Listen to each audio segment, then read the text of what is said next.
नरेंद्र मोदी जी 400 पार 400 पार 400 पार का नारा दे रहे थे। इस देश की जनता ने 160 सीट नरेंद्र मोदी की कम के 240 पे उनको पहुंचा दिया। और क्या सोच रहे थे? सोच रहे थे काम नहीं करेंगे, देश के अंदर धार्मिक उन्माद पैदा करेंगे, हिंदू को मुसलमान से लड़ाएंगे, सिख ईसाई में बंटवारा करेंगे, इस देश को नफरत की बुनियाद पर आगे बढ़ाएंगे और वोट लेकर 400 सीट पाएंगे। यही ख्वाब देखा था नरेंद्र मोदी ने, यही ख्वाब देखा था भारतीय जनता पार्टी ने। राम के भरोसे चुनाव लड़ रहे थे, लेकिन प्रभु श्री राम ने कहा कि हम बेईमानों को, भ्रष्टाचारियों को, झूठ बोलने वालों को, देश को धोखा देने वालों को माफ नहीं करेंगे। झूठ बोलते हैं कि नहीं बोलते हैं प्रधानमंत्री जी बताओ? बोलते हैं कि नहीं बोलते? बहुत ज्यादा। मैं अपने मोदी जी के बारे में एक चीज कहता हूं, मोदी जी के अंदर कोई हुनर हो ना हो, गंजे को भी कंघी बेचना जानते हैं। जानते नहीं जानते बताओ? जानते हैं। जानते कि नहीं जानते? जानते। कहने लगे नौजवानों वोट दे दो, 2 करोड़ नौकरी हर साल दे देंगे। 20 करोड़ नौकरी मिल गई क्या 10 साल में? मिल गई क्या? नहीं। फिर बोले इतना काला धन लाएंगे, इतना काला धन लाएंगे, जहाज में भर भर के लाएंगे, बैलगाड़ी से लाएंगे, रिक्शे पे लाद के लाएंगे, खूब काला धन लाएंगे, स्विट्जरलैंड की बैंक से लाएंगे और हर आदमी के खाते में कितना जमा कर देंगे? 15 लाख। सबको याद है, कोई भूला नहीं। असलम भाई आपके यहाँ भी पैसा नहीं आया? आया क्या? नहीं आया। नहीं। सबसे ज्यादा नाराज लालू जी थे, कह रहे थे हमारे 7 बेटा बेटी, हम और रावड़ी, सबसे ज्यादा पैसा हमारा आना था, 1 रुपया नहीं। 15 लाख के नाम पे झूठ बोला। फिर कहने लगे किसानों की आमदनी 2 गुना कर देंगे, उनको झूठ बोला। फिर कहने लगे महंगाई कम कर देंगे, डॉलर मजबूत हो जाएगा, रुपया मजबूत हो जाएगा, डॉलर कमजोर हो जाएगा। रुपए की हालत पतली हो गई, डॉलर मजबूत हो गया। वो भी झूठ बोला। बोले 40 रुपए में डीजल बिकेगा और 50 रुपए में पेट्रोल बिकेगा। 110 रुपए का पेट्रोल बिका और 100 रुपए का डीजल बिका। महंगाई से देश की जनता की कमर टूट गई। 1200 रुपए का गैस का सिलेंडर बिका, 250 रुपए का टमाटर बिका, 300 रुपए का सरसों का तेल बिका, 600 रुपए का लहसुन बिका। महंगाई से गरीब आदमी की कमर टूट गई, कमर टूट गई गरीब आदमी की। और मैं आप लोगों से कहने के लिए आया हूं, असलम शेख भाई को जब वोट देने के लिए जाना तो नरेंद्र मोदी जी की बात को याद करके जाना। अब ये भी नाराज हो गए, हमसे कह रहे हैं मोदी की बात याद करके हमारे वोटर क्यों जाए? मैं आपके वोटर को कह रहा हूं मोदी की बात याद करके जाना। मोदी जी ने कहा था भाइयों और बहनों, जब घर से निकलना तो गैस का सिलेंडर देख के निकलना। तब 400 रुपए का सिलेंडर था, आज संजय सिंह आपसे कहने के लिए आया है जब वोट देने के लिए जाना तो घर का सिलेंडर देख के निकलना। 1200 रुपए का सिलेंडर हो गया। और जब घर से निकलना है वोट देने के लिए तो अपने पेट्रोल वाली बाइक भी देख के निकलना। 100 रुपए का पेट्रोल हो गया। जब घर से निकलना तो डीजल वाली कार भी देख के निकलना, वो भी महंगी हो गई, तेल भी महंगा हो गया, डीजल 100 रुपए का मिला। सरसों के तेल का डब्बा भी देख के निकलना, वो दाल का डब्बा भी देख के निकलना, वो आटे का डब्बा भी देख के निकलना। अगर तुमको महंगाई याद रहेगी, अगर तुमको बेरोजगारी याद रहेगी, अगर तुमको गैस का सिलेंडर बढ़ा हुआ दाम याद रहेगा, अगर तुमको याद रहेगा कि प्रधानमंत्री नरेंद्र मोदी ने तुमको झूठ बोलने का काम किया, तुम्हारे साथ विश्वासघात करने का काम किया, तो वोट महाविकास अघाड़ी को दे देना, कांग्रेस पार्टी को दे देना, असलम शेख को दे देना। तो इतना झूठ बोला प्रधानमंत्री ने सबसे पहले भगवान श्री राम ने कहा कि तुझको अयोध्या में हराएंगे। सबसे पहले अयोध्या हराया नहीं हराया बताओ? यूपी वाले हैं सब यहाँ पे, है ना? हमारे घर सुल्तानपुर पड़ा था, सुल्तानपुर है। अयोध्या हारे भाजपा वाले, सुल्तानपुर हारे, अकबरपुर हारे, प्रयागराज हारे, चित्रकूट हारे, सीतापुर हारे, रामपुर हारे। जहां जहां से भगवान श्री राम गए सारी की सारी सीट भाजपा वाले हार गए। हारे नहीं हारे बताओ? हारे कि नहीं हारे? और यहां नासिक भी हार गए। हार गए कि नहीं हार गए? इसका मतलब भगवान श्री राम को भारतीय जनता पार्टी का झूठ पसंद नहीं है। भगवान श्री राम को जनता के साथ बीजेपी की गद्दारी पसंद नहीं है। भगवान श्री राम को जो महंगाई बढ़ाकर आपको लूटा गया वो पसंद नहीं है। इस बार भारतीय जनता पार्टी को हराने का काम करना। 3 बार हराया है, 4थी बार भी हराने का काम आपको करना। तैयार हो सब लोग? तैयार हो? फालतू के नारों में तो नहीं फंसोगे?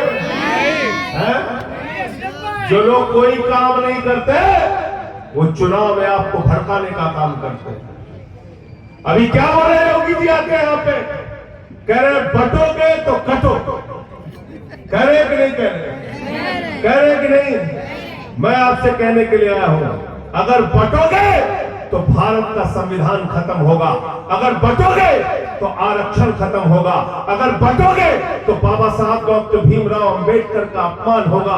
अगर बटोगे तो देश में महंगाई आसमान पे पहुंच जाएगी। अगर बटोगे तो महाराष्ट्र से 2 लाख करोड़ की योजना गुजरात चली जाएगी। अगर बटोगे तो बेरोजगारी के कारण नौजवान आत्महत्या करेगा। अगर बटोगे तो किसान आत्महत्या करने के लिए मजबूर होगा। अगर बटोगे तो भारत की सेना 4 साल के ठेके पे अग्निवीर के नाम पे रखी जाएगी। अगर बटोगे तो हिंदुस्तान को बर्बाद कर दिया जाएगा, महाराष्ट्र को बर्बाद किया जाएगा। इसलिए मैं आपसे कहना चाहता हूं, न बटिए न कटिए, मिल के भाजपा को रपटिए।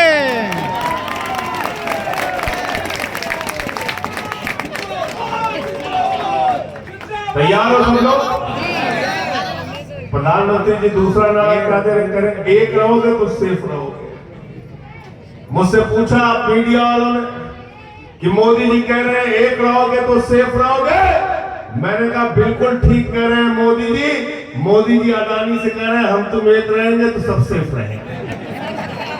तुम्हारे लिए नहीं कह रहे, अडानी के लिए कह रहे हैं हम तुम एक रहेंगे तो हमारा रुपया सेफ रहेगा, हमारे बच्चे सेफ रहेंगे, करोड़ों की आमदनी चलती रहेगी। आपको पता है ना? पता है कि नहीं? 2 लाख करोड़ की योजना उठा के महाराष्ट्र से गुजरात लेके चले गए मोदी। कितने की? 2 लाख करोड़। जीरो लगाते लगाते थक जाओगे। यहां धारावी जो आपका सबसे बड़ा स्लम एरिया है पूरे एशिया का, उसको उठा के अडानी को दे दिया। 2,500 करोड़ रुपए सरकार को चूना लगाया उसने। आपको ये जानना चाहिए, पंजाब में हमने 2 रुपए 75 पैसे यूनिट बिजली दिया और यहाँ पे 4 रुपए यूनिट अडानी को बिजली दी, अडानी से बिजली खरीदी जा रही है। 1 लाख करोड़ रुपए का घाटा, 1 लाख करोड़ रुपए का चूना महाराष्ट्र की जनता को पिछले आगे आने वाले 25 सालों में होगी। सिर्फ बिजली के नाम पे इतनी लूट अडानी आपसे करने जा रहा है। कौन करा रहा है? ये कौन करा रहा? ये बीजेपी वाले करा रहे हैं, जो आपको नफरत के नाम पे, हिंदू मुसलमान के नाम पे बांटने की कोशिश करते हैं। मैं आपसे पूछना चाहता हूं, अगर आपके बच्चों का स्कूल बंद होगा तो हिंदुओं के बच्चे भी वहां पर नहीं पढ़ पाएंगे। अगर आपकी सड़कें टूटी होगी तो हिंदुओं के बच्चे भी उन्हीं टूटी सड़कों से चलने के मजबूर होंगे। अगर आपके अस्पताल बंद होंगे तो हिंदुओं के बच्चों का भी उन अस्पतालों में इलाज नहीं हो पाएगा। अगर महंगाई देश के अंदर बढ़ेगी तो हिंदुओं के बच्चों की, हिंदुओं के घरों की भी कमर महंगाई के कारण टूटेगी। इसलिए हिंदू मुसलमान के चक्कर में नहीं, इस बार इनको सबक सिखाने का काम करना है। इनको चुनाव में पूरी तरीके से हराने का काम करना। बीजेपी वालों की जमानत जब्त होनी चाहिए। सब लोग मिलकर हराओ। उत्तर भारत के लोग भी, दक्षिण भारत के लोग भी, महाराष्ट्र के लोग भी एक एक आदमी जो यहाँ रहता है, जो यहाँ का वोटर है, सुबह लाइन में लग जाना और असलम शेख का जो चुनाव निशान है पंजे पर वोट देके आना, इनको जिताने का काम करना। और ये हिंदू मुसलमान जो करते हैं, इनकी असलियत जानते हो? हिंदुस्तान में मुसलमानों के खिलाफ भड़काएंगे, लेकिन दुबई में जाके शेखों को गले लगाएंगे। ऐसे लगाते हैं जैसे शाहरुख खान को फिल्मों में आपने देखा होगा, ऐसे गले लगाते हैं, ऐसे गले लगाते हैं जाके। क्यों गले लगाते हैं? क्योंकि वहां पे मोदी के भतीजे जय शाह का धंधा चल रहा है, धंधा चल रहा है। आपका बेटा बेरोजगारी की मार झेल रहा है, महाराष्ट्र का नौजवान आत्महत्या करने के लिए मजबूर है। मैं आंकड़े पढ़ रहा था, 3000 किसान आत्महत्या करके मर गए, किसान बदहाली के कारण। उनके लिए चिंता नहीं है प्रधानमंत्री को और बीजेपी को, लेकिन जिसको बल्ला पकड़ना नहीं आता, अमित शाह का लड़का, वो आईसीसीआई का चेयरमैन बना है और वो क्रिकेट का बीसीसीआई का कंट्रोल बोर्ड का चेयरमैन बनकर बैठा हुआ है। आपके लिए रोजगार नहीं है, अमित शाह के लड़के जय शाह के लिए रोजगार है। धंधा चलता है इन लोगों का, दुबई में, कतर में, इन राज्यों के, इन देशों के अंदर। इसलिए वहां जाएंगे तो मुसलमानों से नफरत नहीं करेंगे, यहां आएंगे तो हिंदुस्तान के अंदर मुसलमानों से नफरत की बात करेंगे। और मैं तो कहना चाहता हूं प्रधानमंत्री जी से कि प्रधानमंत्री जी, अगर 10 साल आपके प्रधानमंत्री रहने के बाद आप भाषण दे रहे हैं कि मंगलसूत्र चोरी हो जाएगा, भैंस चोरी हो जाएगी, रोटी चोरी हो गई, अब तो हद हो गई। मुझे शर्म आती है, भारत के प्रधानमंत्री ने एक भाषण में कहा बेटी चोरी हो जाएगी। शर्म आती है मुझे, अफसोस है ऐसा व्यक्ति भारत का प्रधानमंत्री बना हुआ है। मैं तो कहना चाहता हूं, तुम्हारे 10 साल प्रधानमंत्री रहने के बाद भी अगर बेटी चोरी हो जाएगी तो तुमको प्रधानमंत्री रहने का अधिकार नहीं है, प्रधानमंत्री पद से इस्तीफा दो।